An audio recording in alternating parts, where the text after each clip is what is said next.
Quatrième partie. Lorsque je repris connaissance, j'étais dans mon lit. Arrigo Cohic et Pedrino Borgnoli se tenaient debout à mon chevet. Aussitôt que j'eus ouvert les yeux, Arrigo s'écria « Ah, ce n'est pas dommage.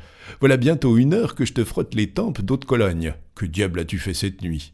Ce matin, voyant que tu ne descendais pas, je suis entré dans ta chambre et je t'ai trouvé tout du long étendu par terre, en habit à la française, serrant dans tes bras un morceau de porcelaine brisé, comme si c'eût été une jeune et jolie fille. »« Pardieu, c'est l'habit de noces de mon grand-père, » dit l'autre en soulevant une des basques de soie fond rose à ramages verts.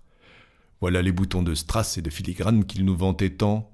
Théodore l'aura trouvé dans quelque coin et l'aura mis pour s'amuser. Mais à propos de quoi t'es-tu trouvé mal ?» ajouta Borgnoli. « Cela est bon pour une petite maîtresse qui a des épaules blanches. On la délace, on lui ôte ses souliers, son écharpe, et c'est une belle occasion de faire des minauderies. »« Ce n'est qu'une faiblesse qui m'a pris. Je suis sujet à cela, répondis-je sèchement. Je me levai, je me dépouillai de mon ridicule accoutrement. Et puis l'on déjeuna. Mes 3 camarades mangèrent beaucoup et burent encore plus. Moi, je ne mangeais presque pas. Le souvenir de ce qui s'était passé me causait d'étranges distractions. Le déjeuner fini, comme il pleuvait à verse, il n'eut pas moyen de sortir. Chacun s'occupa comme il put. Borgnoli tambourina des marches guerrières sur les vitres. Arrigo et l'hôte firent une partie de dames. Moi, je tirai de mon album un carré de vélin et je me mis à dessiner.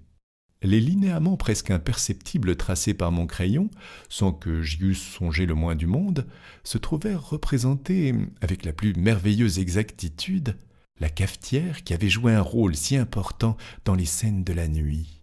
« C'est étonnant comme cette tête ressemble à ma sœur Angela, » dit l'hôte, qui, ayant terminé sa partie, me regardait travailler par-dessus mon épaule. En effet, ce qui m'avait semblé tout à l'heure une cafetière était bien réellement le profil doux et mélancolique d'Angela.